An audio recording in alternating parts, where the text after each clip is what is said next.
Super, merci Jacques. Bonsoir à toutes et à tous. Donc, on va démarrer ce soir. On va démarrer ce soir pour parler de défis en prospection, qui est le thème de la soirée. Donc, si vous avez rejoint notre présentation ce soir, c'est que vous faites de la prospection ou du moins vous vous y intéressez. Donc, quand je parle de prospection David 60 jours majoritairement. Donc, on va en discuter un petit peu ce soir, voir quels sont vos défis. Et puis, on va avoir la chance de rester une heure tous ensemble pour voir comment on peut y répondre, on peut répondre à vos questions. Avant de commencer, on va lancer un petit sondage. Donc, vous allez voir à l'écran un sondage qui va apparaître avec quelques questions. Ça va permettre d'alimenter un petit peu notre soirée. Si vous voulez bien répondre au sondage qui va s'afficher, Jacques, si tu peux le lancer. Donc, normalement, il arrive à l'écran. Donc, la première question à répondre, c'est est-ce que tu as déjà fait de la prospection en immobilier? Est-ce que tu n'en as jamais fait? Est-ce que tu en fais un petit peu ou est-ce que plusieurs fois? C'est-à-dire, est-ce que tu es quelqu'un de très actif? Donc, réponds jamais un peu ou plusieurs fois. Et en fait, il y a trois questions dans le sondage que vous devez répondre en même temps. Et dans le deuxième point, on aimerait savoir pour vous, c'est quoi vos trois priorités dans la discussion de ce soir, puis on va privilégier ces sujets-là ce soir. Et par la suite, s'il nous reste du temps, on va aller creuser les autres sujets. Et aussi, on a le troisième, c'est au sujet de la prospection sans compétition, si ça vous dit quelque chose de pouvoir prospecter et que vous soyez les seuls à cogner à la porte. Absolument. Super. Donc, on voit que ça remplit, ça remplit, ça remplit, ça remplit. Donc, majoritairement, on a pour le premier choix, on a un peu. On a des personnes qui n'ont jamais fait de la prospection et on a des personnes qui en ont fait plusieurs fois. Donc, les sujets, c'est quand même pas mal, presque tout là. Mais on a les trois qui ressortent le plus, c'est où trouver des deals en prospection immobilière, intéressant. Convaincre le client, c'est très, très intéressant. Prospecter sans compétition, tiens, un sujet que tu dois connaître un petit peu, Jacques. On va en parler justement ce soir. Formidable. Oh, il y a encore des gens qui continuent à rentrer. Parfait. Non, j'aime quand c'est difficile. Super, il y a des personnes qui aiment quand c'est difficile. Je vous le fais mieux pour vous. Et il y en a, oui, j'aimerais voir si c'est possible si c'est vraiment possible de faire des transactions sans compétition. Donc, on va vous en parler ce soir. Est-ce que tout le monde a voté? Est-ce que tout le monde a voté? On va laisser encore quelques secondes pour laisser la chance à tout le monde de remplir le vote et on va pouvoir ensuite démarrer la soirée avec ça. Encore quelques secondes. Super, super, super.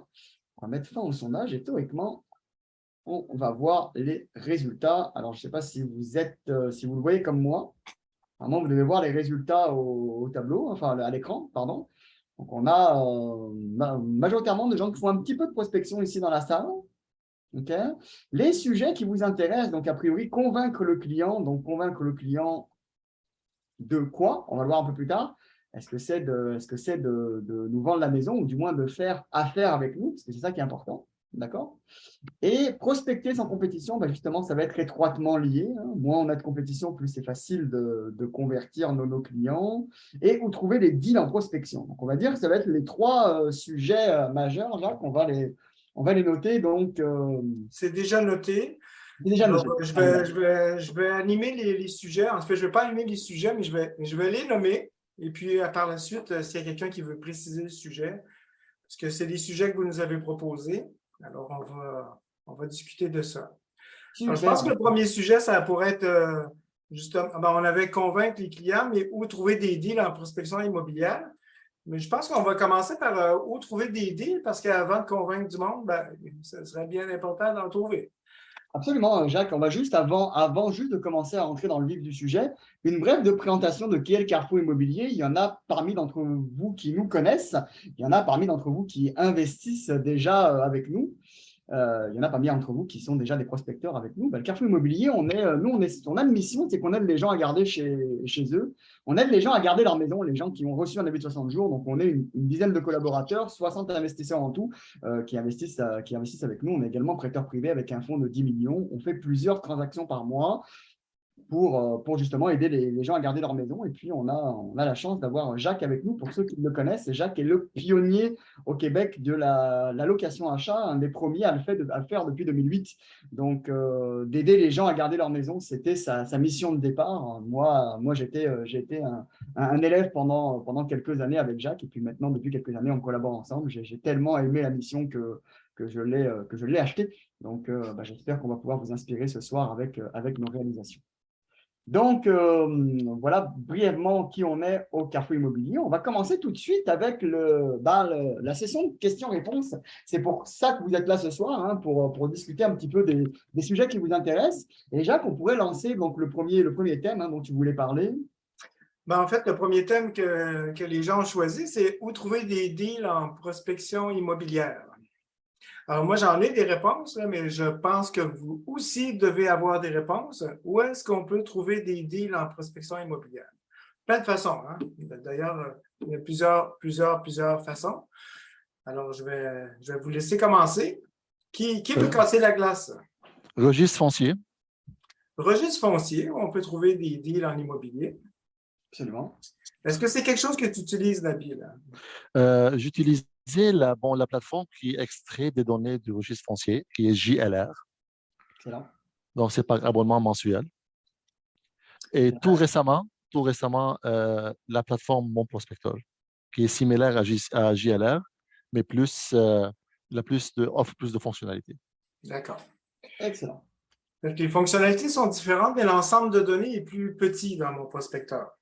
Dans JLR, il y a toutes les données, tandis que dans Mon Prospecteur, il y a un ensemble de données. Il y a des informations qui ne sont pas là. OK, c'est vrai. C'est une bonne source. On va en parler tout à l'heure de ces deux sources de référence, ces deux sources de données, mais il y en a aussi d'autres. Est-ce que quelqu'un saurait en nommer d'autres? La prospection de quartier aussi.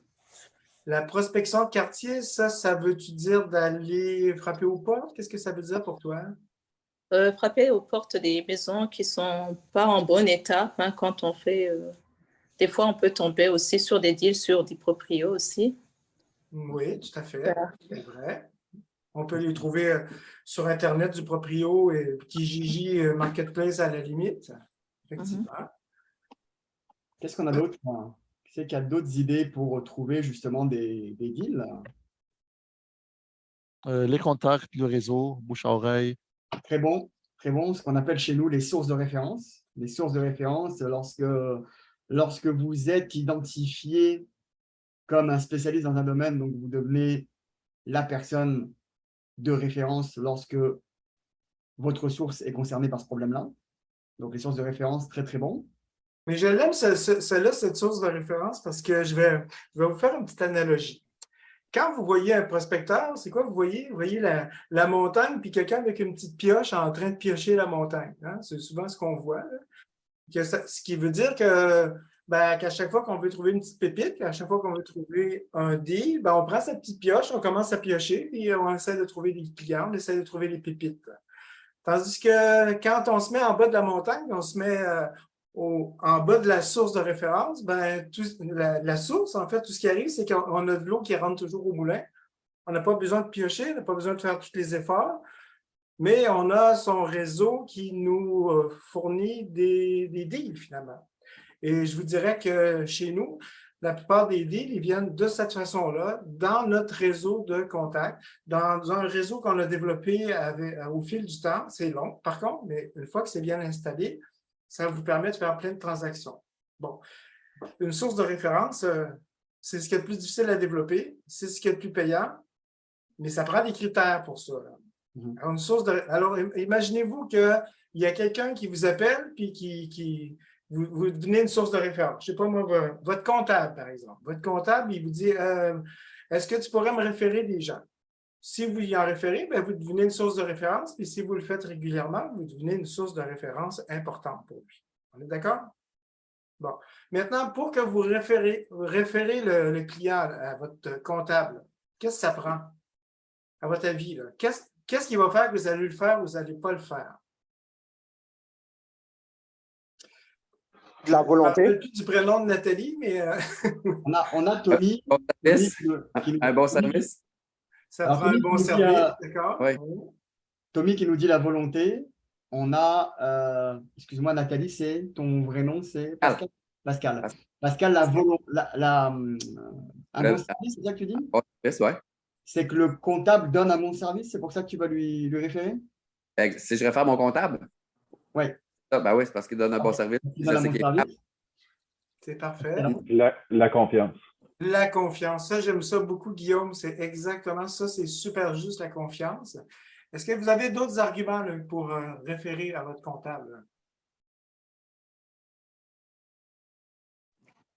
La compétence. La compétence, oui. Non, Mais absolument. au-delà de la compétence, parce qu'il y en a, nous, on en a des gens avec qui on travaille, là, ils sont compétents, là, mais il y a des choses qui font qu'on ne va peut-être pas leur référer. C'est pourquoi, là? Qu'est-ce que ça prend de plus? Hein? Il faut qu'il s'occupe de mon client. Il faut qu'il s'occupe de ton client. Ça prend quelqu'un de confiance qui va livrer la marchandise, puis que tu vas te sentir en confiance quand tu vas le référer, puis qui va te donner des feedbacks. Donc, il va prendre en charge le client. On veut quelqu'un qui prend en charge notre client. Donc, si vous référez votre comptable, puis qu'il fait un mauvais service, qu'est-ce que ça va avoir comme impact sur vous?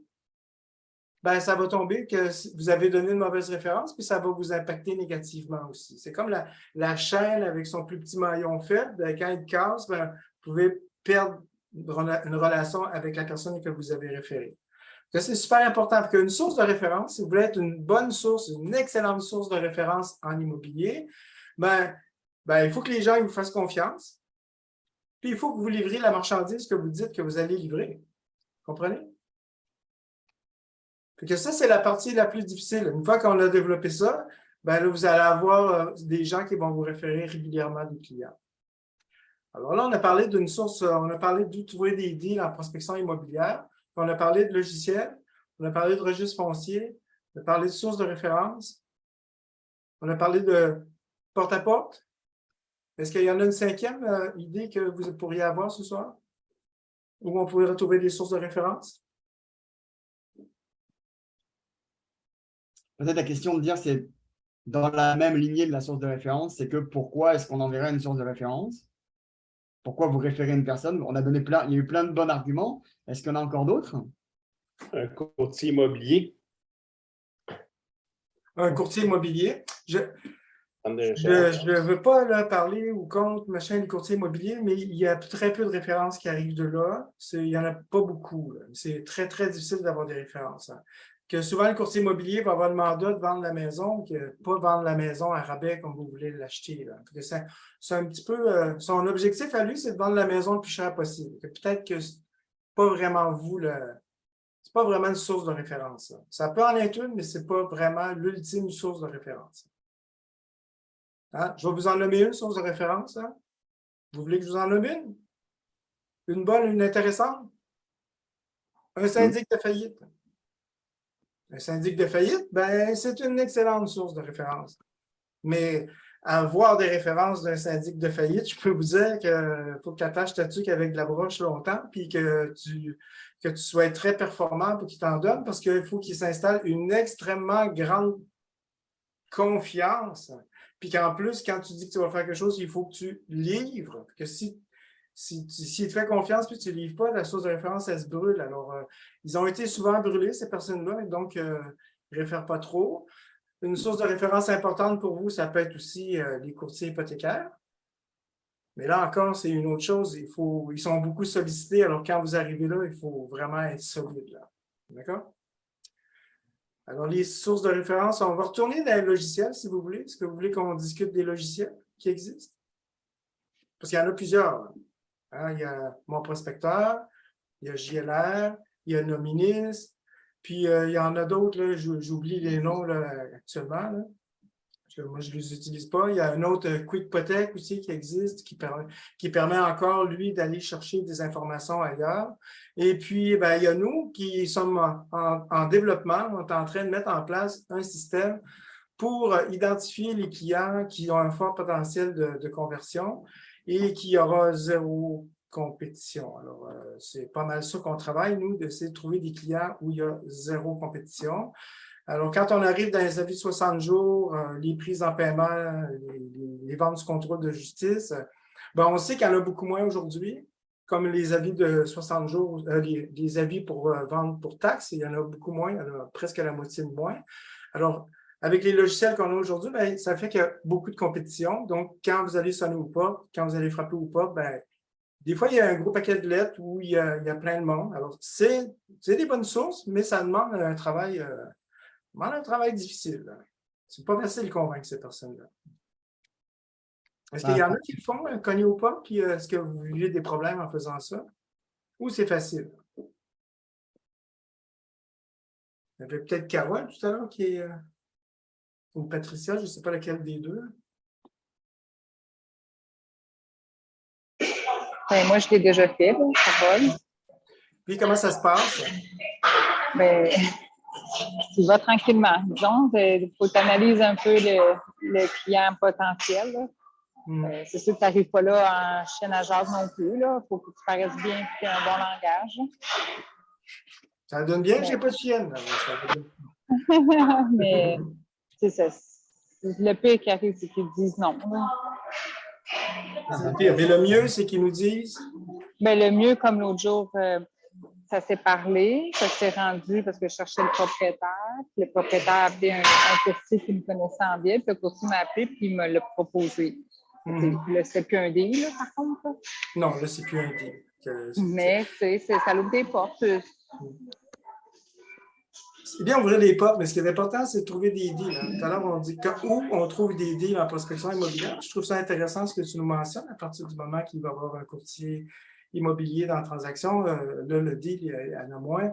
Tout comme lorsqu'on se ramasse en reprise de finances, une fois qu'on a fait tout le processus de prise en paiement ou de vente du contrôle de justice, puis ça se ramasse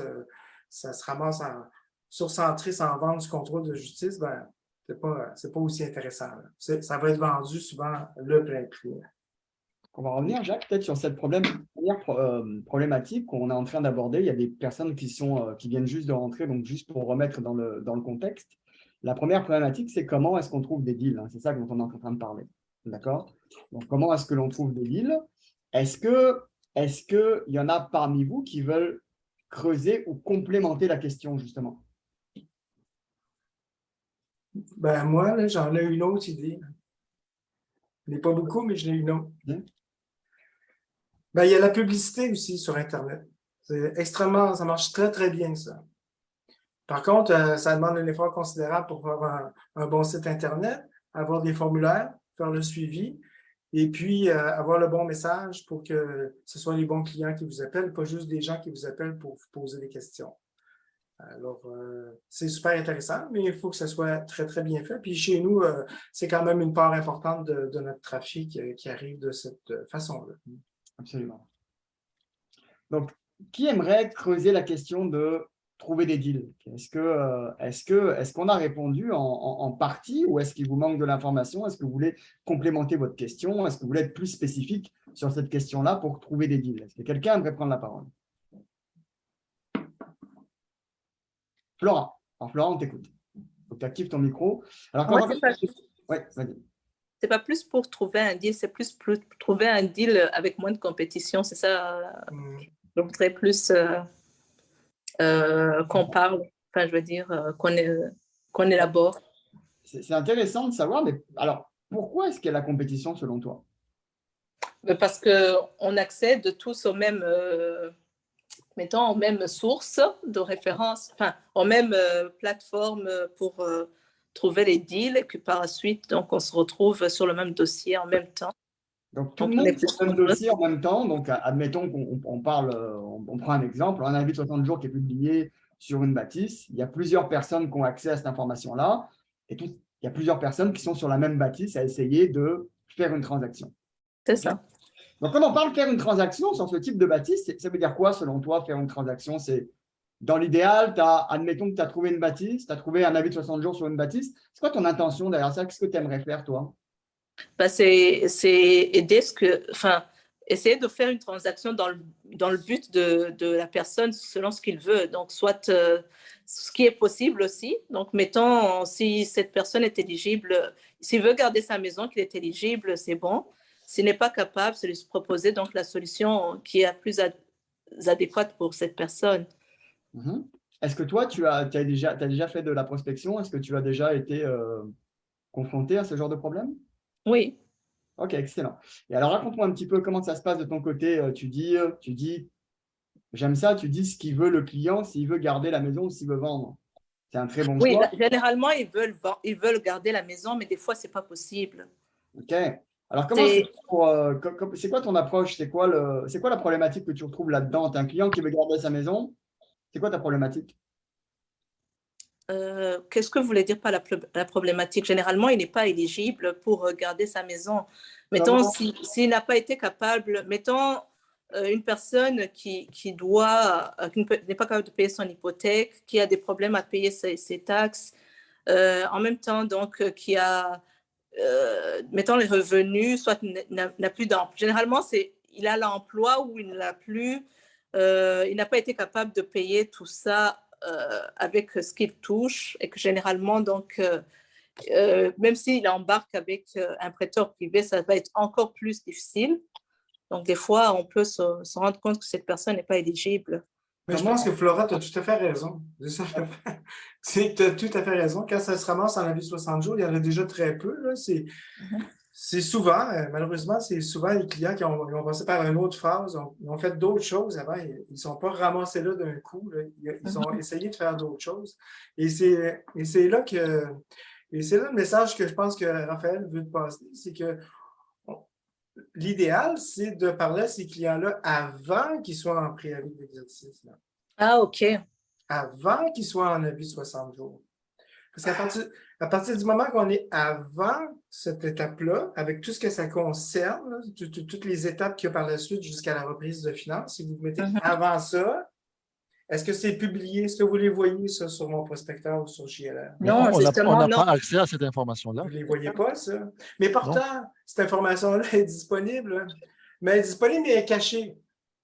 Mais pour la trouver, il faut faire de l'analyse de données, puis après ça, avec l'analyse de données, déterminer avec un processus d'intelligence artificielle quels sont les propriétaires qui vont avoir une plus grande chance de se convertir dans notre système. Vous comprenez?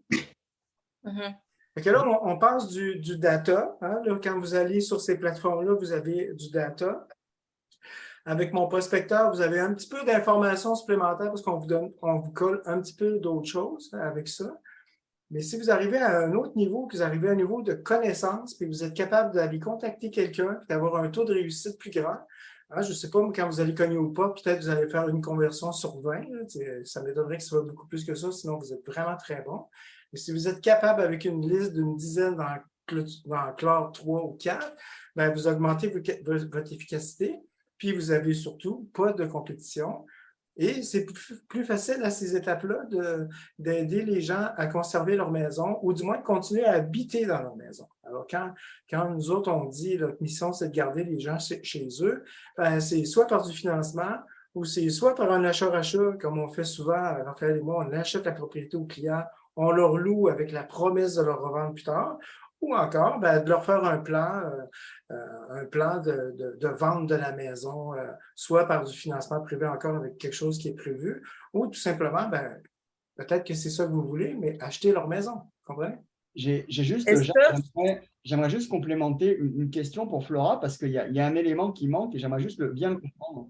Quand tu dis qu'une personne, Flora, tu dis une personne, elle n'est pas éligible, qui a jugé qu'elle n'est pas éligible pour l'aider à garder sa maison? Mettons, quand on va prospecter, on discute avec la personne. Ouais. Généralement, donc, soit elle vous dit, mettons, ses revenus, que la personne est au chômage, ou tout ça, ou je ne sais pas. Donc, mettons, dans n'importe quelle situation, ou bien et vous vous rendez compte qu'elle a du mal à payer. Donc, si vous arrivez à avoir confiance en la personne, elle va vous dire qu'elle a du mal à payer son hypothèque, mettons, je ne sais pas, qui est 2300, 1400, 1500 par mois, qu'elle a du mal à payer les taxes scolaires, taxes municipales. Mais là, on se pose la question, s'il a passé, mettons, 6 mois sans payer ça, donc il est dans cette personne est dans cette situation, et qu'il y a, mettons, un prêteur privé qui s'embarque là-dedans, il aura encore plus de mal parce que le taux d'intérêt sera encore plus élevé par rapport à ça. Je vais juste reformuler ma question. Juste 2 secondes, juste reformuler ma question, Flora. Quand un client te dit « je veux garder ma maison », oui. Il prend la décision de dire « oui, je peux t'aider » ou « non, je ne peux pas t'aider ». Est-ce que c'est toi ou est-ce que tu as accès à une ressource externe qui est spécialisée dans le domaine qui va te dire « oui, c'est possible » ou « non, ce n'est pas possible ». Qui prend cette décision? Mais non, tu te proposes, si elle veut que tu l'aies, tu vas bien sûr demander donc la personne capable d'évaluer si il peut lui offrir cette opportunité, mais dépendamment. Ma question est, qui évalue le dossier? Est-ce que c'est toi qui évalue le dossier, qui dit oui ou non à la cliente, ou est-ce que… Mais non, moi, je ne suis pas encore rendue où j'évalue, où je pourrais décider non, vous n'êtes pas éligible, vous voyez. Alors, comment est-ce que tu fais pour savoir si elle est éligible ou si elle n'est pas éligible? Mettons, je donne l'exemple. Moi, il m'est arrivé juste une seule personne qui voulait garder sa maison. Okay. Celle-là, donc, j'ai essayé donc, de rentrer en contact avec elle. J'ai eu 2 ou 3 approches avec elle, mais il y avait déjà quelqu'un d'autre sur le dossier. Du coup, donc, j'ai demandé le taux d'intérêt par rapport à un prêteur privé dans le groupe où j'étais. Ils m'ont dit quel taux d'intérêt donc, ils proposaient. Et puis, j'ai proposé à la personne, mais il se trouve que l'autre personne proposait mieux. Donc, donc du coup, j'ai perdu le client. Tu es rentré dans une compétition de taux et de paiement et pas dans une compétition de solutions. Oui, mais ça arrive. Ça fait partie de la game. Pourquoi est-ce que tu es rentré dans le paiement et le taux? C'est ça que j'ai juste de comprendre, c'est comment tu fais pour prendre ta décision? Parce que la personne vous pose la question. Quand vous discutez avec la personne, vous en arrivez à parler de ça. Ouais. Donc, mais là, je pense qu'on va arrêter ça parce qu'on n'est pas rendu dans un débat là, sur ce sujet. Ça. Et ce que je trouve super intéressant, Flora, c'est qu'on arrive au prochain sujet qui s'appelle « Convaincre le client ». D'accord? On va parler de ça. Est-ce que lorsqu'on fait de la prospection, est-ce qu'on doit convaincre le client? Parce que souvent, on est dans cette démarche-là de le rencontrer, d'avoir des solutions à la pièce immédiatement, puis d'être capable de leur proposer une solution, puis de le convaincre de prendre une solution. Et puis ça, là, ça ne marche pas. Ça, par expérience, là, je l'ai vécu personnellement. Avec tous les gens qu'on coach chez nous pour faire ça, ça ne fonctionne pas. Donc, c'est quoi la démarche qu'on fait? Comment on fait finalement pour convaincre le client de prendre notre solution puis d'adhérer à notre solution? Qu'est-ce qu'il peut faire que le client va vous suivre puis il va vous écouter? Vous allez chez le marchand de chaussures, là, vous voulez des chaussures pour grimper l'Everest, hein? OK? Qu'est-ce que vous allez faire quand vous arrivez au magasin? Vous dites ce que vous proposez, ce que vous voulez. Vous donnez vos besoins, OK? C'est de même comme ça marche un consommateur. Le consommateur, il a des besoins. Puis pour que vous soyez capable de donner une solution à un client, il faut connaître ses besoins. Donc, vous n'êtes pas là pour répondre à ses questions, vous êtes là pour qu'il il réponde à vos questions puis qu'il vous dise c'est quoi qu'il veut. Une fois qu'il va vous avoir dit ce que vous voulez, là, je vous fais un raccourci super rapidement sur la vente. Là. Je ne veux pas vous donner un cours de vente ce soir parce que c'est long à apprendre. Mais ce qu'on veut, avec un client, c'est de savoir c'est quoi ses besoins pour après être capable de lui faire une proposition. Mais avant de lui faire la proposition, il faut l'amener à lui poser des questions qui vont le faire réfléchir pour qu'il choisisse votre produit par la suite. Alors, l'idée, ce n'est pas de vendre votre solution à votre client, c'est qu'il vous achète vous, qu'il ait confiance, puis qu'il dise, lui, il répond à mon besoin, lui ou elle, il répond à mon besoin, puis c'est avec lui ou elle que je vais faire la transaction. D'accord? Que moi, même s'il y a quelqu'un qui est déjà dans une transaction puis que c'est moi qui vais les rencontrer, je peux vous dire que je ne vais pas les lâcher tant qu'ils ne m'auront pas dit c'est quoi leurs besoins, puis savoir si l'autre personne va répondre à ce besoin-là, puis si oui, est-ce qu'il aimerait ça d'avoir une autre proposition qui serait meilleure pour eux. Je ne les lâcherai pas, là. Vous comprenez? Parce que je sais que j'ai les meilleures solutions. Je suis convaincu de ça. Parce que si j'approche le client puis j'essaie de le convaincre, ça ne marchera pas. Mais si j'essaie de y aller par répondre à son besoin, lui donner confiance, le séduire, bien là, je risque d'avoir le client. Et c'est peut-être moi à la fin qui va lui dire non parce que je ne voudrais pas l'avoir comme client pour plein de raisons. Moi, j'ai plein de raisons de refuser un client. J'en ai des très bonnes, mais j'en ai plein de bonnes aussi pour les refuser. Est-ce que vous voyez un petit peu la nuance quand vous allez rencontrer le client? Il y a l'approche transactionnelle, hein? On essaye de pousser pour faire une transaction, ou on a l'approche conseil. Là, quand vous donnez le conseil, ben, là, vous êtes capable de prendre confiance avec les clients. Moi, j'ai juste par rapport à ce que vous dites, comme vous le présentez, on a l'impression que c'est facile de l'aborder, mais généralement, c'est même difficile d'arriver jusqu'à pouvoir lui parler, s'asseoir avec. Des fois, ça Tu sais, nécessite aux Jeux 2 ou olympiques, 3 là, il y en a qui font des triple vrilles avec double axel, triple axel, ils sont rendus à quadruple axel. Quand je regarde ça, je me dis, mon Dieu, ça a l'air facile d'en faire juste un, tu sais, puis je ne suis pas capable. Tu sais, parce que les autres, ils l'ont fait, ils l'ont répété, ils l'ont répété, ils l'ont répété. J'ai encore parlé avec un client ce matin et ça a été super facile. La transaction, elle est arrivée à la fin, au bout d'une demi-heure. J'avais le mandat, elle m'a dit c'est ça que je veux. Je lui ai fait répéter 3 fois. À partir du moment que j'avais écouté ses besoins, je l'avais guidé dans mon entrevue parce que moi, je fais les entrevues avec les clients. Moi, je ne réponds pas à leurs questions. Je prends les informations. Puis après ça, je lui ai dit maintenant, je vais analyser tes documents puis je vais te revenir avec une solution. Qui va répondre à ton besoin? Là, ils ont hâte que tu rappelles, tu comprends? Oui, ce que je veux dire, c'est que quand vous allez, mettons, sur place pour voir la personne, ça prend du temps. Ce n'est pas du premier coup que c'est rare que ce soit du premier coup que la personne accepte de vous recevoir. C'est ça que je veux faire comprendre. Enfin, je ne sais pas quelle est la vision. Donc, ce qu'on est en train de discuter de là, moi, j'ai l'impression que vous venez, vous lui racontez, donc vous essayez de l'écouter, mais entre le temps de il vous prend le temps de vous écouter et le temps de l'aborder, ça prend plus de temps. Donc, c'est ça que je veux dire. Ça ne prend pas plus que 2 minutes parce qu'après, vous avez perdu. Ça va dépendre beaucoup de ton approche.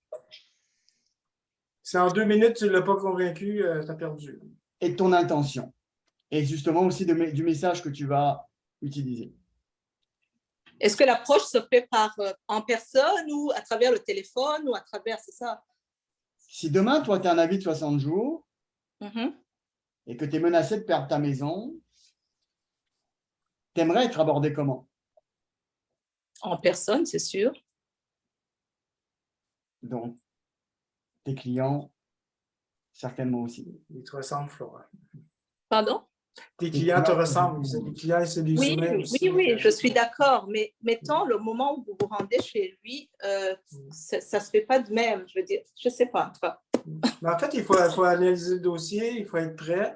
Puis quand on rencontre le client, il faut lui poser les premières bonnes questions qui vont lui faire bonne impression. Absolument. D'accord? Mais il faut d'abord qu'il t'ouvre la porte d'abord. Oh oui, ben là, c'est sûr. Il y a quand même un minimum du minimum. Là. Il faut qu'il soit chez lui et qu'il ouvre la porte. Ça, je suis d'accord. Mais j'ai déjà vu des clients qui étaient chez eux puis qui n'ouvraient pas la porte. Puis je suis retourné dans ma voiture, puis j'ai attendu 20 minutes. Puis à un moment donné, ben, il y a des rideaux qui sont ouverts. Je suis retourné sonner, puis là, ils ont ouvert la porte. Puis après ça, ben, ça se fait simplement. Là. En fait, ce que j'ai fait, c'est que j'ai frappé à la porte, puis une fois qu'ils ont ouvert, ben, au lieu de me foncer dans la porte puis de la pousser, j'ai reculé d'un pas, puis j'ai dit, moi, je suis venu ici pour vous aider. J'ai vu que vous aviez un avis de 60 jours. Je ne sais pas si vous avez trouvé une solution, mais moi, mon intention aujourd'hui, c'est de vous dire comment vous pouvez faire pour vous sortir de cette situation-là. Ben, là, ils m'ont ouvert la porte, puis là, ils m'ont dit, hey, j'ai fait un rêve, j'ai rêvé cette nuit, quelqu'un venait frapper à ma porte, puis il venait me dire comment faire. Je ne sais pas comment ça s'est fait, là, mais c'est ça qui s'est passé. On s'est assis à table, puis 20 minutes après, c'était réglé. J'avais juste besoin d'y retourner le lendemain avec une proposition ferme, puis avec des promesses d'achat clé en main, puis tout était réglé. Là. Je ne vous dis pas que le dossier était facile après, là, ça a été difficile à régler, mais la première prise de contact, finalement, elle s'est faite pas très difficilement. D'accord? C'est sûr qu'il y en a d'autres qui vont vous appeler, que vous allez frapper, qu'on va vous dire qu'ils ont trouvé déjà une solution. Vous pouvez dire, OK, c'est beau, je clique mes pattes, puis je m'en vais. Mais c'est très important de leur demander c'est quelle solution qu'ils ont trouvée, puis est-ce que ça répond à leurs besoins? Là, ils sont obligés de répondre. Là. Ils ne peuvent pas dire, ah, oui, ça répond à mes besoins. Puis là, oui, mais c'est quoi tes besoins? C'est quoi la solution qui va résoudre ton problème? Allez-y comme un conseiller. Vous allez voir, ça passe bien. Là. Est-ce que la personne qui donne trucs, vous même dire à mon bureau, on m'a demandé de passer ici parce qu'on a vu que vous aviez des problèmes dans votre machin. Puis là, je suis là ici pour vous conseiller. Puis la première consultation est gratuite. Ils vont vous écouter. Là. Ils ne savent pas quoi faire. Là. Surtout, est-ce que la personne a la compétence de pouvoir donner la bonne information au client, prendre en charge le client et l'emmener au document qu'il cherche, à la solution qu'il cherche.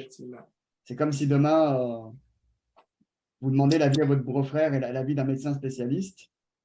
Je pense que le conseil du médecin spécialiste aura beaucoup plus d'impact pour vous que le beau-frère qui ne connaît pas forcément tout le sujet.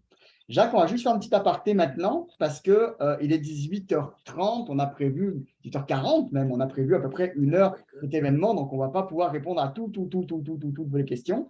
Mais on a un événement qui s'en vient bientôt, qui est le 22 septembre, qui va être un événement qui est uniquement dédié à la prospection. Donc, ce sera uniquement de la prospection immobilière. C'est un format 5 à 7. On va vraiment, le thème de la soirée, c'est comment trouver des deals sans compétition. Ça va être au quai 99 à Longueuil. On a limité les places à 50 personnes. On a déjà presque la moitié de vendus. Donc, ça va être un cocktail dînatoire. On va avoir beaucoup de fun tous ensemble. Mais il va y avoir une partie, la première partie formation et une autre partie réseautage. Donc, pendant cette partie réseautage, vous aurez tout le loisir de me parler à Jacques et moi, à d'autres partenaires du Carrefour Immobilier pour leur poser toutes les questions que vous avez au sujet de la prospection. Et surtout, il y aura une première partie formation où on va vous expliquer comment vous pourrez, vous aussi, trouver des deals sans compétition et surtout, trouver des deals sans compétition et être en capacité de faire la transaction, parce que ça, c'est important. Trouver le deal, c'est une chose, faire la transaction, c'est une autre chose. D'accord? Et c'est important de le savoir. Il reste seulement 10 places à 77 $ plus taxes. D'accord? On a fait un early bird à 77 $ plus taxes. À partir de demain, les places vont passer à 97 $. Donc, si vous souhaitez vous inscrire, il y aura le lien qui vous sera envoyé par courriel après la présentation. Je crois même que tu vas mettre dans le chat, Jacques, tantôt. Donc voilà. Donc, je vous invite vraiment à vous inscrire pour le 22 septembre. On va avoir beaucoup de fun tous ensemble et vous aurez l'occasion de poser toutes vos questions et surtout participer à la formation qui va vous expliquer comment on fait, nous, pour trouver des deals sans compétition. Donc, on peut continuer encore le question-réponse, Jacques. Il nous reste encore une vingtaine de minutes pour répondre à vos questions. Donc, est-ce qu'on a un autre? Je pense que le sujet après, c'était prospecter sans compétition. On a commencé à l'aborder un petit peu, mais on peut continuer dans ce sujet-là. C'est mon sujet. Moi, j'ai une question sur ce sujet-là. Oui, vas-y, Navi. Jacques, quand tu dis qu'il y a une possibilité de faire de l'analyse sur des avis de 60 jours avant que les avis soient publiés au public en utilisant l'intelligence artificielle, est-ce que ce processus est automatisé? Ben, on est en train de l'automatiser. On est dans une phase là, de bêta. Là. On achève de faire pour se faire des listes de personnes.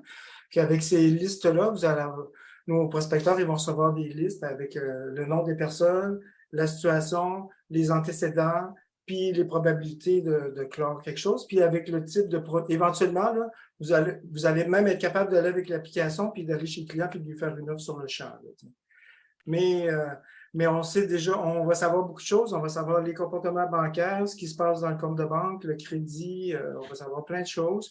On va savoir aussi les comportements, s'il y a eu des avis 60 jours.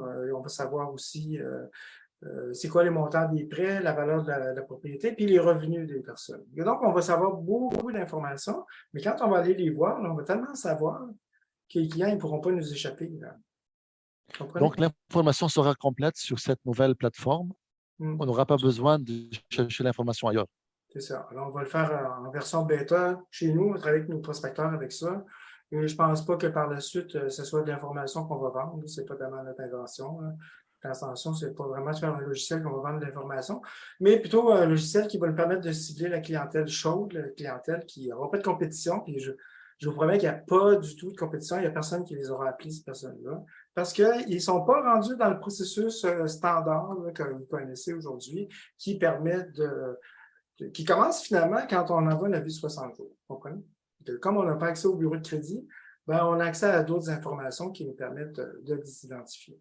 Et ce logiciel sera exclusif aux prospecteurs affiliés du Carrefour?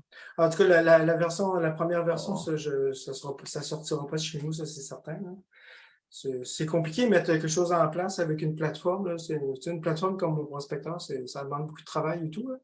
Que nous, on va se concentrer à faire des deals à la place, que ça va être plus payant. Au lieu de vous faire une plateforme, puis qu'après ça, on vous dise faites les deals avec nous, ben, on va dire on va vous fournir l'information, puis faites les deals avec nous. On n'a pas besoin d'une plateforme pour faire ça.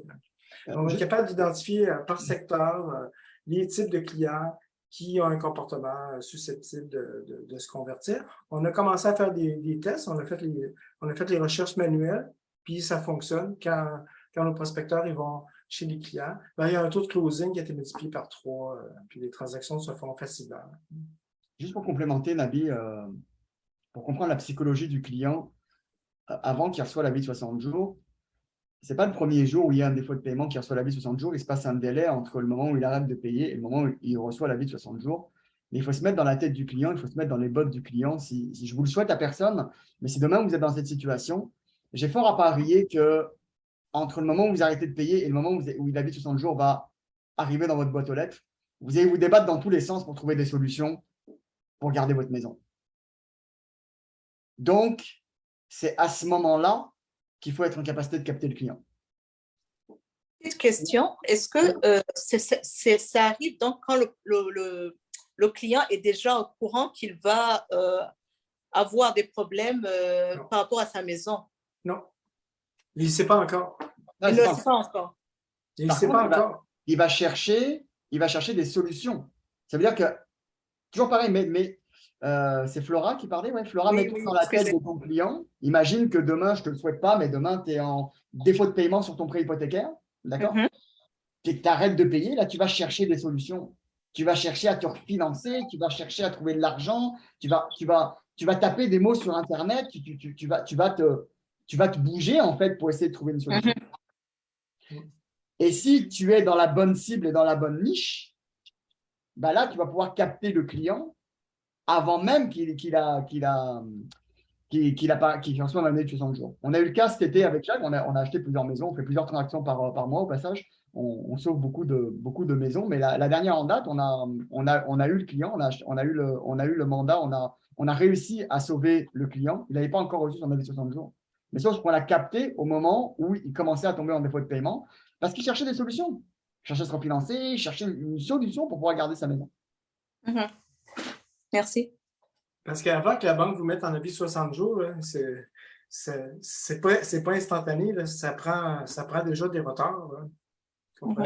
Quand le client il voit qu'il est en retard, qu'est-ce qu'il pense? Qu'est-ce que vous pensez qu'il va faire? Là?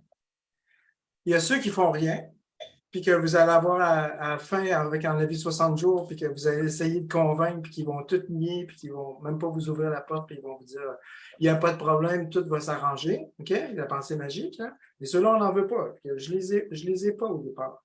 Mais par contre, il y en a qui ont des comportements là, qui font en sorte que je sais qu'ils savent c'est quoi une consolidation de dette, je sais qu'ils cherchent à consolider leur dette, mais ce qui leur a manqué, c'est de l'accompagnement, de la prise en charge pour régler ce problème-là définitivement, payer les dettes, refaire le crédit, puis ensuite refinancer. Moi, notre job à Raphaël et moi, c'est de faire du prêt privé pour faire de la consolidation de dette. Alors, c'est le genre de client qu'on cherche. Et du coup, en faisant ça, on arrive aussi à acheter des propriétés. Là. Je pense qu'on en a acheté 3 cette semaine, là, Raphaël et moi. Là. Oui. Puis il y en a une autre la semaine prochaine qu'on achète. Là. On a plein d'exemples où justement, Jacques, si je peux me permettre de complémenter là-dessus, on a plein d'exemples où justement, quand on dit pas de compétition, c'est que comment est-ce qu'on fait pour ne pas avoir de compétition? C'est qu'on répond aux besoins du client. D'accord? On a eu un cas en date, on a signé une promesse d'achat ce matin, propriété qu'un prospecteur ciblé, d'accord? Il avait offert au client un montant supérieur au nôtre pour acheter la maison. Sauf que nous, on aidait le client à garder sa maison. Donc, il a accepté une offre plus basse dans l'intérêt qu'il puisse conserver sa maison. C'est ça qui est très important à comprendre.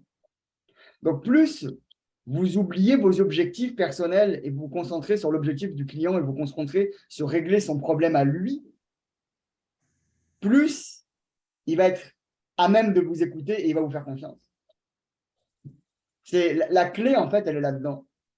Mais pour pouvoir faire ça, il faut avoir la structure pour faire ça. Parce que faire une promesse d'achat, c'est facile.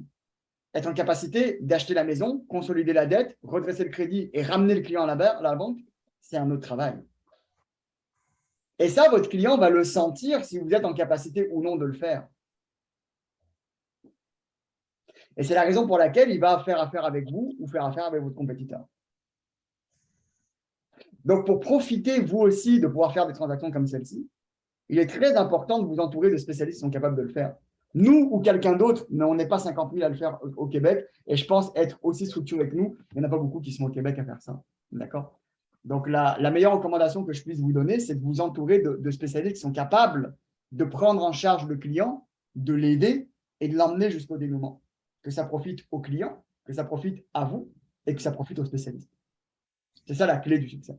Que si on veut faire un petit suivi, un petit résumé, là, On peut trouver des clients avec des sources de référence, avec du marketing, avec un site Internet, en publiant dans les marketplaces sur Facebook. J'ai dit les sources de référence, hein. Après ça, cogner aux portes, après ça, des sources de référence comme JLR ou mon prospecteur, avec la qualité d'information qui est dedans. Elle est bonne, elle est juste, mais c'est juste que c'est pas de l'information qui va vous donner un avantage concurrentiel. Ça, c'est super important. Puis je ne sais pas trop d'autres choses que je voulais dire. Je voulais dire aussi, ce qui est super important après, ça va être votre suivi. Nous, on fait énormément de suivi.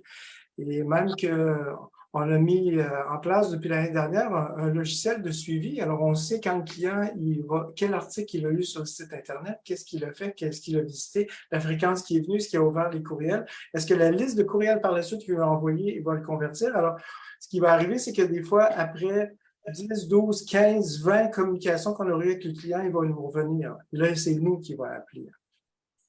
Ça prend... plus vous allez être organisé, plus vous allez rentrer dans une organisation où vous allez créer une organisation qui va vous amener là, vous allez avoir beaucoup de succès. Et plus vous allez être niché. Je peux complémenter là. Plus vous allez Si je veux prendre l'exemple d'Olivier Lepage, il est organisé, il a une façon de travailler, il a une équipe et il fait une 60aine de transactions par année. Vous comprenez? Tout le monde est capable de faire ça. Là. Mais pour ça, ben, ça demande l'organisation et un effort. Absolument. Et ça, nous, on le fait, mais ça demande beaucoup. Je ne sais pas combien de temps on a mis là-dessus, Raphaël. Là. Moi, je suis informaticien à la base. C'est ce qui me permet de faire le logiciel d'intelligence artificielle, mais c'est aussi ça qui me permet d'avoir mis en place de la technologie qui nous permet d'avoir une avance, d'avoir un suivi rigoureux avec le client. Regardez l'autre jour, je vais vous donner un exemple. On avait les clients, ils ont rempli les formulaires, puis on ne les a pas qualifiés, ils ne se qualifiaient pas à ce moment-là. Le suivi a été fait. Puis plus tard, on a fait un rappel, puis on leur a proposé une maison qu'on avait achetée à rabais pour leur revendre au prix du marché. Comme ça, on était capable de faire une balance de prix de vente sans débourser de l'argent de nos poches, puis en faisant une location-achat pour laquelle ils vont acheter plus tard. Jamais on peut faire une transaction comme ça si on n'est pas organisé. Il faut comprendre le besoin du client, faire le suivi, puis offrir des solutions avec de l'ingénierie, je dirais, immobilière ou financière, qui va permettre de transformer une patate en un beau pamplemousse. Là. Absolument. Est-ce qu'on a des questions par rapport à cette portion-là? Parce que le temps tourne un petit peu. Est-ce que vous avez des questions sur lesquelles on n'aurait pas répondu ou vous aimeriez avoir un petit peu de complément d'information justement sans compétition ou sur autre chose, ce qu'on a abordé depuis tout à l'heure? Est-ce qu'on connaît le délai entre le moment de tomber en défaut et l'avis de 60 jours? Ou ça dépend de la banque? Il y a du temps. Il y a du temps. Il faut déjà être en retard dans le paiement hypothécaire. Puis après ça, il faut recevoir un avis de la banque. Puis des fois, ça prend un mois ou deux. Puis là, on voit retard de paiement M1, M2 dans le bureau de crédit. M pour mortgage, là. M1, M2, M3. Là, on voit quand il y a des retards, M3. Puis après ça, il peut en avoir un par-ci, par-là, puis, mais c'est pas tout le temps un continuum, là, ça arrive, puis schlang, là, c'est le précipice, on tombe dedans, puis après ça, il y a juste le processus qui commence. C'est plutôt rare que ça fonctionne comme ça. Là. Les gens, à partir du moment qu'il y a une maladie, perte d'emploi ou séparation, ils ont souvent un petit peu d'épargne, parce que les propriétaires, c'est pas les mêmes catégories de personnes qui ont rien. T'sais. Les gens qui n'ont pas de maison, souvent, ils n'ont rien ou très peu de choses, qu'ils sont difficilement capables d'absorber les grands changements de vie comme ça. Mais tandis que les propriétaires, ils ont déjà l'habitude d'avoir fait des efforts pour acheter une maison, gérer leurs biens. Ils ne tombent pas comme ça tout de suite. Fait que souvent, ce qu'ils vont faire avec la publicité qu'on fait, ils vont nous appeler, puis on va les capter avant qu'on passe dans le processus de la moulinette légale de la prise en paiement. Donc, en moyenne, Nabi, pour répondre à ta question, en moyenne, à peu près 2 mois. Ça passe à peu près 2 mois avant qu'il reçoive la notion de jour. Ça peut varier d'une banque à une autre, mais c'est à peu près 2 mois. Merci pour le résumé. Merci beaucoup. Et qui reçoit l'avis dans sa boîte aux lettres, à peu près 2 mois. Okay. Donc, pendant 2 mois, il va se débattre. Et après, il va continuer pendant la période d'avis de 60 jours. Est-ce qu'on a aussi encore une autre question? Il nous reste encore 7 minutes. On aime ça commencer à l'heure, finir à l'heure, respecter ça. Et puis, la semaine prochaine, je vais faire un autre salon comme ça. Puis là, on va parler d'un sujet super excitant, les avis pour vente de taxes municipales impayées. Le sujet que les prospecteurs ne travaillent pas, en pensant que ce n'est pas parce qu'on doit une dette de 1 200 $ aux taxes qu'on va être capable de la payer et que tout va bien aller. Il y a des choses à faire avant qu'on se ramasse encore en compétition à l'enchère. Parce qu'à l'enchère, il y a de la compétition. Voilà. Il faut arriver bien avant. Est-ce qu'on a d'autres questions? Est-ce qu'on a d'autres questions sur cette période de questions? La parole est à vous, profitez-en.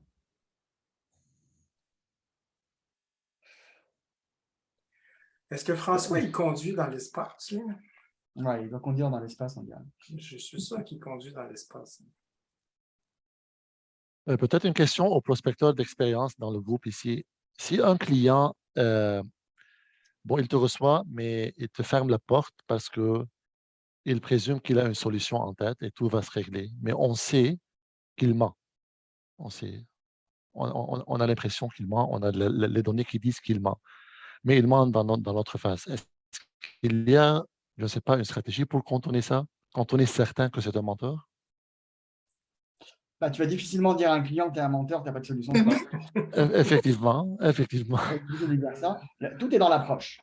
D'accord? Si je cogne une porte et je dis, le marché, il fait ça. Oui, bonjour, je veux vous aider. Moi, je suis le client. Aider, ça veut dire quoi? Tu veux m'aider à garder ma maison ou tu veux m'aider à vendre ma maison? C'est pas pareil. C'est pas pareil. Je viens t'aider à garder ta maison. C'est différent quand même comme approche. Okay. Alors, il peut te dire non, il peut te dire j'ai trouvé mon beau-frère, mon... C'est ça, j'ai trouvé un prêt, je me suis débrouillé, l'argent sera disponible demain dans mon compte de banque, blablabla. Ok, pas de souci. Pas de souci. Donc après, tu peux soit creuser sur la solution, d'accord? Soit à ce moment-là, faire des suivis. Ok. L'idée, comme on dit, l'argent est dans le suivi. D'accord? On dit, OK, il n'y a pas de souci, mon mandat, c'est de vous aider à garder votre maison. Okay, ça ne fonctionne pas avec votre solution, je viendrai vous voir et puis on verra comment on peut vous aider. Nous, on fait ça depuis 2008, donc on connaît très bien le sujet. Suivi. Le suivi, c'est la règle numéro 1. Le mot-clé. C'est la règle ultime. Parce que entre le moment où on te dit oui, je vais te prêter l'argent et au moment où je te prête l'argent, des fois, ça ne fonctionne pas. Hein. On voit plusieurs fois, nous, Jacques. Hein. Je sais qu'on refuse. Hein. Pourquoi? Parce que du moment où on dit oui, on a une intention de, et du moment où on a tout vérifié et qu'au final, ça ne marche pas, c'est passé un délai entre les deux. Quoi. Mais tout va se passer, tout va se jouer vraiment dans l'approche que tu vas avoir. Est-ce que vous connaissez l'expression qui dit que quand tu as peur d'un chien, il va te mordre? Vous connaissez ça? Qui connaît ça? Pourtant, c'est abstrait de dire ça. Ça paraît ésotérique de dire, si j'ai peur, le chien, il va me mordre. D'accord? Si votre intention est mauvaise, votre client va le sentir. Comme vous le sentirez. Donc, tout va jouer là-dessus, tout va jouer dans votre intention et dans l'approche sincère que vous allez avoir auprès de votre client. C'est uniquement, en fait, c'est beaucoup là-dessus que ça va jouer. Et puis, la qualité de votre suivi et puis les mots que vous allez employer dans votre suivi. Tiens. Tout le monde tape les portes et dit « Ouais, je vais t'aider. » Tu vas m'aider à faire quoi? Garder ma maison ou je vais la vendre? C'est pas pareil. D'ailleurs, si tu me permets, Raphaël, je veux faire intervenir France qui a levé la main. Là. France, elle a vécu toutes ces étapes-là avec nous. Là. Peux-tu nous faire un petit résumé en 1 minute? Comment ça s'est passé? Qu'est-ce qui a déclenché ton affaire? Puis qu'est-ce qui a fait que tu as cherché une solution? Je peux juste permettre, juste avant que France parle, il y avait de la compétition dans le dossier de France. Et elle a choisi Jacques. Est-ce que tu peux nous expliquer pourquoi tu as choisi Jacques? Mais c'est ça que je voulais intervenir premièrement parce que ça m'a bien fait rire quand on a utilisé le mot menteur, qu'il y avait toutes les informations qu'on sait qui ment. C'est pas nécessairement souvent que les gens vont mentir, c'est que les gens, ils connaissent pas ça. Ils connaissent pas le prêt privé, ils connaissent pas les gens qui vont venir les voir. On est méfiants, on sait pas qu'est-ce qui se passe. On pense qu'on a des solutions, on pense que quelqu'un d'autre va arriver puis il va nous donner une solution. C'est pas nécessairement qu'on ment, mais on comprend pas ce qui se passe, puis on sait pas à qui faire confiance. Parce que les gens nous arrivent, et on dit pourquoi je ferais confiance à lui? Puis on est méfiant parce qu'on pense tout le temps que les gens veulent nous acheter notre maison. Nous, ce qu'on cherche dans notre groupe, c'est de sauver les gens et de les aider à garder leur maison. Alors, du moment qu'on va être capable de mettre les gens en confiance et de leur dire, écoutez, Il y a plein de gens qui vous ont approché, il y a plein de gens qui sont venus cogner. Moi, je suis ici pour vous aider à garder votre maison. Donc, déjà, c'est de faire confiance et puis c'est tout dans l'approche et dans l'attitude. Donc, vraiment, c'est ce qui a fait la différence avec Jacques parmi les autres. Comme j'ai, tout le monde était en bas, Jacques était complètement en haut. C'est vraiment l'approche qui fait qu'on va choisir quelqu'un, qu'on va se sentir en confiance, qu'on va se sentir bien, qu'on va se dire, cette personne-là veut vraiment m'aider. Elle ne veut pas juste m'écorcher puis qu'il ne me reste plus rien au passage, là, que je sois complètement démolie. Alors, vraiment, je vous dirais, là, ça peut vous aider dans vos approches avec les clients, là. C'est ça qui va faire toute la différence par rapport à la compétition. Oui, il y en a de la compétition, mais c'est comment vous allez approcher les gens, puis pourquoi ils vous feraient confiance à vous versus un autre. C'est là que réside le secret. Pour mettre en contexte France, avant d'avoir un beau t-shirt prospecteur comme on a tous, elle a été à la base une cliente de Jacques, donc une personne qui a un avis 60 jours que vous voyez tous sur mon prospecteur. Elle avait plein de gens qui voulaient l'aider. Hein, France, tu pourras peut-être le complémenter aussi, c'est qu'ils voulaient l'aider à acheter la maison à rabais à un prix indécent. Et Jacques est arrivé avec une solution clé en main pour lui permettre de garder sa maison. Et comme elle l'a si bien dit dans ses mots, Jacques était vraiment au-dessus de tout le monde. Pourquoi est-ce qu'il était au-dessus de tout le monde? Il n'y avait aucun compétiteur parce que personne n'était capable de livrer la marchandise comme Jacques est capable de la livrer. Oui, mais France, elle avait 3 petits-enfants. Elle a encore 3 petits garçons, super sympas en plus. Puis le besoin de France, c'était que ses enfants ils vivent dans la même maison, dans le même quartier, puis que toute leur vie ne soit pas chamboulée parce que ça n'allait pas dans sa relation de couple, vous comprenez? Fait que là, juste en ayant ça, j'étais à peu près le seul qui était là pour y répondre à ce besoin-là. Les autres, ils voulaient tout acheter la maison en rabais. Oui. Alors, on passe à l'avant de tout le monde, vous comprenez? Complètement, parce que des lettres, j'en ai reçues. Des gens qui sont venus cogner, puis comme je dis, ça nous fait peur. Exemple, c'est une femme ou même un homme, on reçoit ça, on ne sait pas à qui j'ai affaire, à quoi je m'attends, qu'est-ce qui est écrit dans la lettre. Les gens, je t'offre tant, mais là, quand tu fais le calcul, il ne reste plus rien. Et puis là, on a Jacques qui vient, qui veut en savoir plus sur les enfants, sur ta famille. C'est quoi ton histoire? Qu'est-ce qui s'est passé? Qu'est-ce qui est arrivé? Il ne parle pas d'argent, il parle de toi. C'est ça qui est... Il regarde la maison, puis il veut te connaître, il veut savoir ton histoire. Le reste, c'est pas important pour lui. Puis au contraire, l'argent est important, les garanties sont importantes. Mais quand il te rend compte, il ne parle pas de ça. Alors, tu dis, mon Dieu, il veut m'aider pour de vrai. Donc, le choix est très, très simple. Là, comme les 10 autres lettres qu'on reçoit, on les met au vidange. On veut juste s'accrocher à Jacques, puis le suivre jusqu'à temps qu'on soit sauvé. C'est simple. J'ai un petit conseil à vous donner, c'est ne travaillez pas sur les mêmes dossiers que moi, puis tout va bien aller pour vous. Voilà. Non, je blague, mais j'aimerais ça que vous deveniez bon comme ça parce que vous allez aider plus de gens. Moi, ma mission, c'est qu'on aide des gens. Puis si on est capable de multiplier avec les personnes avec qui on travaille, ben tant mieux. Parce que moi, avant, j'étais tout seul, puis depuis que j'ai monté cette équipe-là, ben, le chiffre d'affaires, il a 5 fois plus, là. Moi, c'est moins de travail pour moi, puis c'est plus de résultats et plus d'impact de garder des familles chez eux. Voilà. Alors, je pense qu'on va avoir fait pas mal le tour, Raphaël. On a une dernière question de main levée de Glenn, puis après on va conclure. On va prendre la dernière question. Glenn, est-ce que tu veux poser ta question? Je ne sais pas si je prononce bien ton nom là. C'est marqué Glenn, G-L-E-2-N, qui a la main levée. Est-ce que tu as une main levée? Est-ce que c'est une erreur? 1, 2, 3. Bon, il n'est pas vraiment là. On va abandonner et on va passer à la fin. Super. Alors, si je pouvais demander à 2-3 personnes de me résumer en un seul mot, qu'est-ce que vous avez retenu ce soir? Si je demande à Stéphane, à Nabil et puis à François, je ne sais pas s'il va répondre, ou à Alexandre, qu'est-ce que vous avez retenu ce soir? Un mot. Moi, j'ai... Confiance. Confiance. L'aide. L'aide. Ouais. Parfait. Y a-t-il quelqu'un d'autre qui voudrait donner un petit mot aussi? La Flora qui a la main levée. Est-ce que tu veux... Moi, je ne saurais pas résumer en un mot. Pas résumer en un mot. Ben, deux mots. En 2-3 mots. Est-ce que tu es capable de résumer en 2-3 mots alors?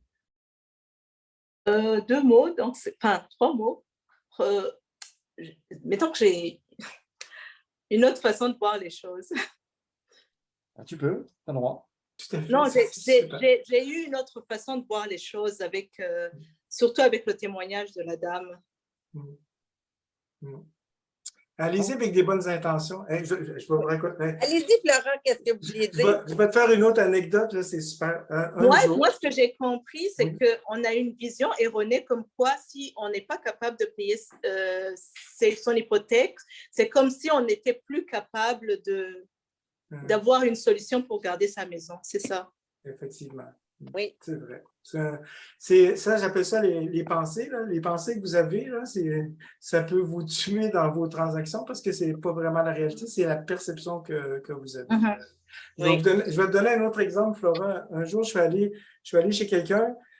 Son fils avait contracté des dettes, puis il y avait des dettes avec le crime organisé. Il n'était pas un criminel, le gars, mais il s'était endetté, puis là, il y avait des taux d'intérêt usuriers. Puis il faisait juste travailler 2 jobs pour payer tout ça. Alors, un jour, sa mère, elle lui a dit, je vais payer ta dette. Elle m'a appelé, j'ai acheté sa maison, payé les dettes, puis après ça, j'ai loué la maison. Et ce qu'il y avait de particulier, c'est quand je suis rentré dans la maison, j'ai frappé à la porte. J'ai entendu le chien qui a aboyé. Quand la madame a ouvert la porte, le chien elle a tout de suite arrêté d'aboyer. Il m'a suivi jusqu'à la table. Puis quand je me suis assis à la table, elle a dit j'ai jamais vu ça, un homme qui rentre dans la maison et que le chien n'aboie pas dessus. Oh. Okay? Alors, quand les animaux ils sentent votre intention, imaginez-vous les humains. Et puis là, moi, je lui ai répondu du tac au tac, j'ai dit si votre chien me fait confiance, est-ce que vous me faites confiance? J'ai fermé ma gueule, j'ai attendu la réponse, elle m'a dit « Je vous fais confiance ». Mais moi, la transaction était faite là. Mais tout ça dans quelques minutes. C'était instantané. Vous comprenez? Donc, ce que vous dégagez va faire en sorte que vous allez avoir peut-être plus de coopération à la table, à la porte avant de rentrer. D'accord? Quand on vous dit non, c'est peut-être qu'on dit non parce que vous-même, vous ne vous sentez pas bien. Okay? J'ai vu un commentaire dans le chat, je ne vais pas y répondre, mais juste donner un élément dessus parce qu'on a même dépassé le temps, donc on va conclure ici aujourd'hui. Mais je vois de Glenn qui marque, ma question est de savoir comment est-ce que vous faites des profits en louant des maisons directement aux propriétaires. Ce n'est pas important. On ne le ferait pas si on ne gagnerait pas d'argent. D'accord? Le focus doit être sur comment je vais faire pour régler le problème à mon client. Du moment où je suis capable de régler un problème à mon client, c'est obligé que tu vas faire des profits. D'accord? Si tu sais bien faire les choses derrière. OK? Mais l'important, ce n'est pas de comprendre le combien, du pourquoi, du comment. L'important, c'est d'avoir l'intention. Est-ce que j'ai réellement envie de faire ça? Est-ce que j'ai réellement envie d'aider des gens? Et si je suis capable d'aider des gens, c'est évident que je vais gagner de l'argent. OK? Donc, on va terminer ici pour ce soir. Donc, un petit dernier rappel pour vous. Il reste encore des places à 77 $ pour venir le 22 septembre. On a tous hâte de vous voir. On va être une super belle gang. On a réservé une grande salle au quai 99. C'est un beau coin à la marina de Longueuil. On va avoir du fun. On va avoir à boire et à manger. On fait un petit cocktail dînatoire. On va avoir une partie formation. On va vous expliquer plus en détail comment est-ce qu'on fait pour trouver des deals sans compétition. Et puis, vous aurez tout le loisir de venir vous poser toutes les questions que vous voulez. On va rester 5 à 7, mais ça va peut-être un 5 à 9. Je crois qu'on aura une petite extension du restaurant pour passer du bon temps ensemble. Donc, je vous y invite si c'est vraiment votre souhait de faire de la prospection sans compétition, si c'est vraiment votre souhait, si la mission vous parle d'aider les gens, vous êtes bienvenus le 22. Je vais conclure avec une citation que j'aime beaucoup. Je ne me souviens plus de qui est le propriétaire ou l'instigateur de cette citation, mais elle disait à peu près la chose suivante. Elle disait l'important, ce n'est pas ce que tu sais faire. L'important, c'est qui tu connais. Je connais. Donc, je vous laisse là-dessus. Je vous souhaite à toutes et à tous une bonne soirée. Et pour ceux que je vais voir le 22 septembre, j'ai hâte de vous voir le 22. Merci.